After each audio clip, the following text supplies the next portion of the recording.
I've been thinking a lot about the decisions in your 20s that are near impossible to take back.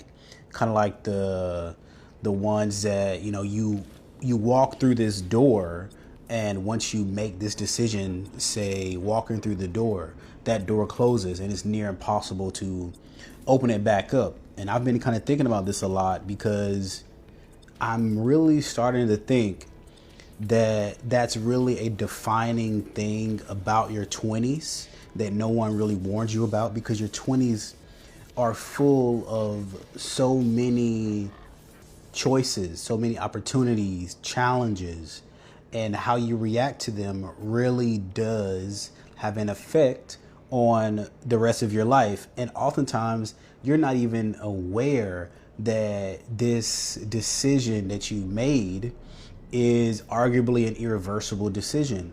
And that to me is extremely powerful, and is kind of the main thing that I think the 20s are about. And it's really, it goes in lines with habits. It's whether you start a habit or don't. It's whether you decide to stay close to a person or let your relationship with them kind of drift and fall off. It's the financial decisions you make, whether to put money aside or invest in this thing or not. And none of it really feels urgent in the moment. And none of it really looks like it's a door that you might not ever be able to open again. But it often is. And that door is closing regardless. And so you have to go through it. You have to make some decision. It's just really interesting to figure out what that looks like in the long term, when you're thinking about it a year down the line, 5 years down the line, 10 years down the line. And that's really what I want to discuss today. And it's not to scare you and not to hand you a list of things to optimize that you need to be aware of. It's really just to point at the moments I think actually matter. The quiet ones, the moments that you can really recognize that you're in that doorway. And so that when you're standing in one, you have at least some chance of knowing that you're there and moving accordingly. And so the first aspect of this that I really want to talk about is the health thing. And I want to say this carefully because it's easy to make it sound preachy, and I don't really mean it that way. Your body is building habits right now, whether you're directing them to or not. The sleep patterns, the movements, the relationship with food and stress, all of it is being encoded in a way that becomes increasingly harder to rewrite the longer it goes on. And I'm not saying you need to become someone who tracks macros or runs marathons all the time. I'm saying that there's a version of you at 40 that is going to be largely determined by what the version of you right now does on an ordinary Wednesday. And so what I realized was I kept treating my health like something I'd eventually get to. When things settled down, when I wasn't so busy, and things just never really settled down. And that's because that's not how life works. And so the getting to it just kept not happening. And the habits that I was actually forming were not the ones that I really wanted to form intentionally. And so that's always something to be aware of. Now, the second thing is money. And I'll be quick about it because I'm sure you've heard people talk about it before. I've talked about it before and will continue to talk about it. And so the short version is the math that you set up in your 20s really does compound for decades. And this is not in a motivational poster way. This is really just literally math. The money you don't save in your mid-20s, it's not just that money that's lost. It's that money plus 30 years of growth opportunity. And I know that can feel abstract when you're looking at a bank account that often can barely cover rent and utilities and groceries. But even putting aside a small amount of money really does matter. And it's more about the habit of putting something aside, even if it is a small amount, because it does build something real over time for yourself. And, in the same vein, the 40-year-old version of you is going to have a very different life depending on whether the version of you right now actually decides to get started and get serious about creating a money plan for yourself or not. And here's the thing, the opposite is also compounding. So the debt that feels manageable right now, the credit card balance that's not necessarily zero, but it also isn't necessarily a huge amount, that's also building, but it's building in the other direction. Now, the thing that surprised me the most when I really kind of started sitting down to think about this and kind of figure out my thoughts to share them with you is relationships. Not romantic ones specifically. I'm really just talking about all of them. I'm talking about the friendships you maintain in your 20s, the professional connections, the people you show up for consistently over years. Those become your network in a way that can't really be replicated later in life. And it's not because people aren't nice to you after you become like 30 years old, but because there's something different about the people who knew you before you started figuring things out. You know, those people who grew alongside you, that kind of relationship takes time to build, and it mostly gets built in this 20s window, maybe early 30s. And what I've noticed is that friendships, around this time are easy to let slide because everyone is, busy and moving and changing, and it doesn't feel urgent.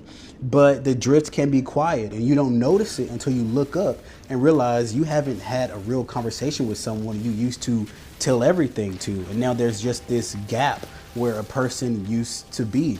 And yeah, you can reconnect maybe, but it really just feels different when you get together because you missed the continuous version of that relationship that you used to have.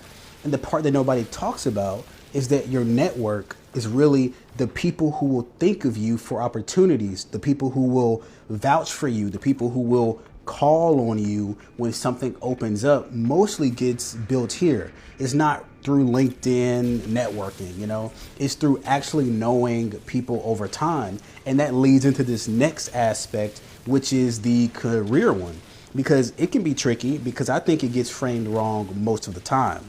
It's not really about picking the right path and committing to it. Most people I know are thinking about going on their second career, especially those who are slowly reaching their mid-30s. They're thinking about maybe even a third version of a career path, and that's totally fine. It really is. It's more about, are you building skills that transfer?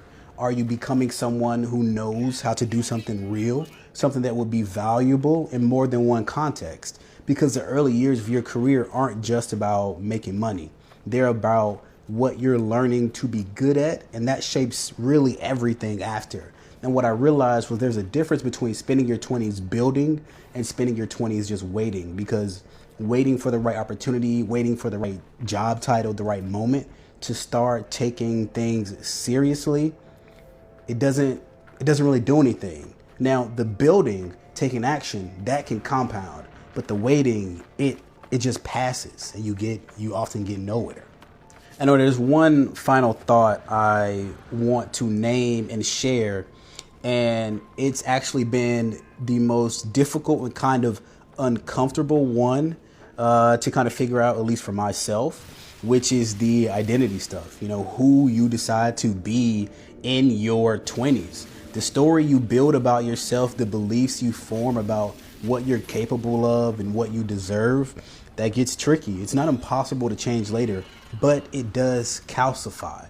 And so the people who I think really do well at this, I think, are the ones who stayed curious about themselves, who were willing to question the identity they inherited from their family, from their hometown, from what people expected of them. And they took that and figured out what is actually theirs, what they actually wanted. And the people who struggle are often the ones who just accepted the first story about themselves that was handed to them and never really looked at it. And your 20s are probably the last time it's socially acceptable to be radically uncertain about who you are. And after this, people start expecting you to know who you are. So if there's ever a time to actually ask the question, what do I actually believe? What do I actually want? What kind of person am I choosing to be?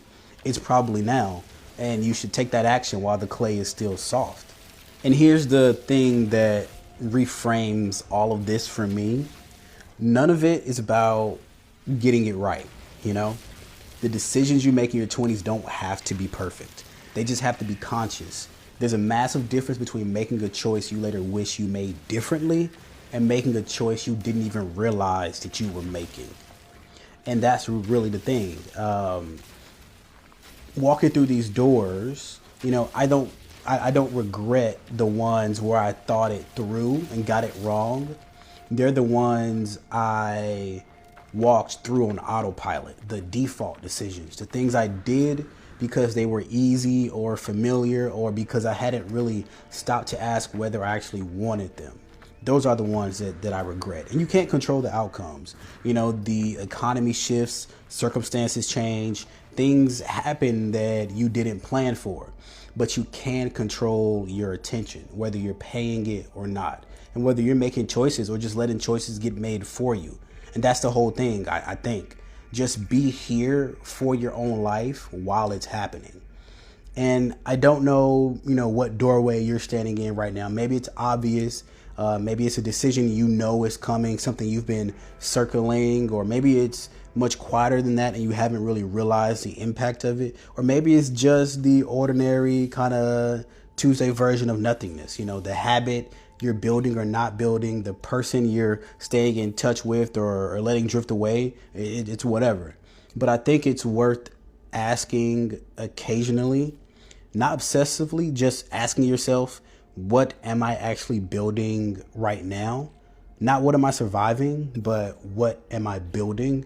Because something is being built either way, and the question is whether you're the one building it. So that's it for today. Thank you so much for listening to my thoughts. If you like this, please give it a like, comment, subscribe. I'll see you all in the next one. Take care.